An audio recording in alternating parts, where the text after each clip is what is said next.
Didik TV KPM. Okey Ifan. Okey, sebelum kita teruskan dengan pembelajaran kita pada hari ini, saya nak Ifan lihat ada 3 kad di atas meja tu. Okey, betul ada 3 cikgu. Okey, satu Ifan boleh tunjukkan RM 100,000. 100,000. Okey, ini apa Ifan ada sekarang?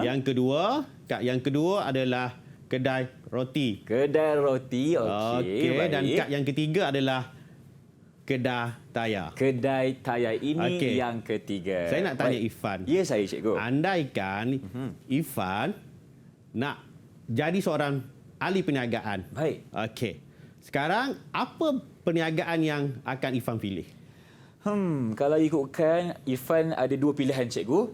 Yang pertama Ifan nak buat kedai roti dan juga Ifan teringin juga nak buka kedai tayar ni sebenarnya. Okey, tapi persoalan sekarang dengan wang 100,000 yang Ifan ada tu, adakah dua-dua Ifan dapat memenuhi impian Ifan? Nak buka dua-dua bisnes tu, mampu ataupun tidak dengan 100,000 saja? RM100,000 Ifan pasti cikgu tak mampu untuk buka kedua-dua kedai ni cikgu. Kena pilih satu sahaja dan untuk itu Ifan akan pilih kedai roti. Sebab Ifan suka makan cikgu. Oh, sebab Ifan suka makan. Ya, betul. Okey, untuk tu kita akan lihat. Okey, ini apa yang akan kita belajar pada hari ini adalah berkaitan apa yang kita bualkan dengan Ifan tadi. Okey, sekarang pembelajaran kita yang seterusnya adalah berkaitan dengan masalah ekonomi dari sudut firma. Baik. Okey. Firma, ini gambar firma. Okey, apa maksud firma? Okey, so firma ni adalah organisasi yang menggunakan atau menggabungkan faktor pengeluaran untuk mengeluarkan barang-barang dan juga perkhidmatan. So, matlamat firma adalah untuk memaksimumkan keuntungan. Okey. Kita lihat gambar. Okey. So, firma mempunyai berbagai-bagai perkara di dalam perancangan perniagaan dia, nak buka bisnes apa, nak buka perniagaan apa, terdapat berbagai-bagai pilihan. Okey, sebagai contoh, katakanlah firma yang cikgu tunjukkan ni ada 2. Kan? Satu, dia membuat keputusan dalam plan perniagaan dia sama ada nak buka bisnes berkaitan dengan projek pertanian ataupun projek perumahan. Dua-dua memerlukan kos yang agak besar. Betul. Kan? Tetapi mungkin disebabkan oleh faktor pengeluaran. Faktor pengeluaran di sini merujuk kepada tanah, buruh, modal dan usahawan yang terhad.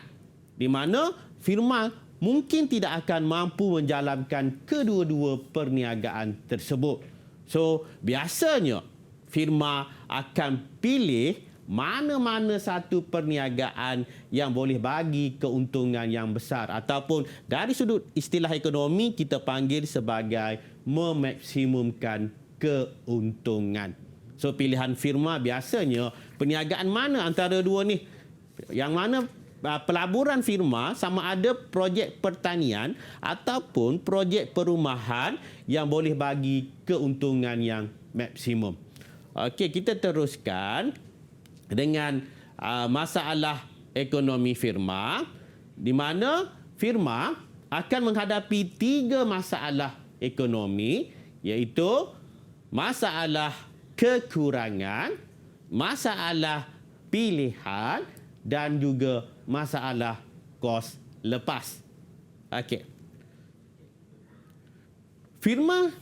Mengapa firma menghadapi masalah kekurangan? Sebab kita lihat dari sudut kekurangan firma, sebab firma sentiasa mempunyai faktor pengeluaran yang terhad. Di mana sumber ekonomi ataupun faktor pengeluaran yang dimiliki oleh firma dari sudut tanah, buruh, modal adalah terhad berbanding dengan perancangan firma untuk projek-projek yang berkaitan dengan perniagaan tersebut. Okey, so biasanya disebabkan oleh kekurangan faktor pengeluaran tadi, maka firma tidak mampu untuk menjalankan semua perancangan-perancangan perniagaan yang dirancangkan oleh firma tadi. So, apa yang berlaku? Kan, firma akan membuat pilihan. So, sebenarnya masalah pilihan tadi berpunca daripada masalah kekurangan. So, kalau kita lihat di sini, pilihan firma, biasanya firma akan memilih mana-mana projek yang boleh memberi keuntungan yang maksimum. Hasil daripada pilihan firma akan menyebabkan timbul masalah yang ketiga, iaitu kos lepas. Okey, kos lepas bagi firma adalah output kedua terbaik yang dilepaskan akibat daripada pemilihan output terbaik. Okey. Kita lihat dari sudut contoh. Firma kekurangan faktor pengeluaran. Saya ambil sebagai contoh faktor pengeluaran yang saya maksudkan mungkin dari sudut tanah. Okey, tanah yang ada adalah terhad untuk digunakan sama ada untuk menjalankan projek pertanian ataupun projek perumahan. Firma mempunyai dua perancangan, sama ada nak menjalankan projek pertanian ataupun nak menjalankan projek perumahan. Tetapi disebabkan oleh tanah, sumber ekonomi tanah yang terhad, maka firma akan terpaksa membuat pilihan. So, pilihan firma adalah, saya ambil contoh, firma memilih mana-mana projek yang bagi keuntungan yang maksimum. Ya, andaikan projek perumahan boleh memberi keuntungan maksimum kepada firma tersebut, maka firma akan memilih projek perumahan. So, apa yang berlaku? Okay. So, bila firma memilih projek perumahan, kos lepas dia adalah projek pertanian. Okey, so di sini kita katakan projek pertanian merupakan output kedua terbaik yang dilepaskan oleh firma akibat daripada memilih projek yang terbaik merujuk kepada projek perumahan. Baik. Okey, seterusnya Irfan, saya nak uji Irfan berkaitan dengan satu soalan. Silakan cikgu, insya-Allah akan cuba jawab. Syarikat Suria hanya dapat melaksanakan projek perumahan di Taman Indah di Pasir Bas dan terpaksa menangguhkan projek perumahan di Taman Kurnia di Kota Baru disebabkan A. Pendapatannya adalah terhad, B. Kehendak manusia yang terhad, C.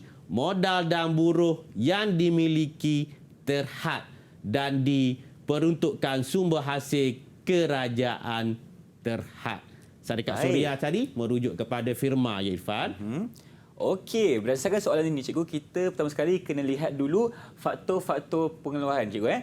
Iaitu ada 4, pertama ada kita ada tanah, buruh, modal dan juga usahawan. Ya, betul Irfan. Okey, dan kalau untuk menjawab soalan ini, kita kena lihat apa jawapan yang berkaitan dengan kita punya faktor pengeluaran. Okey, dan untuk menjawab soalan ini, Irfan memilih C cikgu. Kerana modal dan buruh yang dimiliki itu adalah terhad.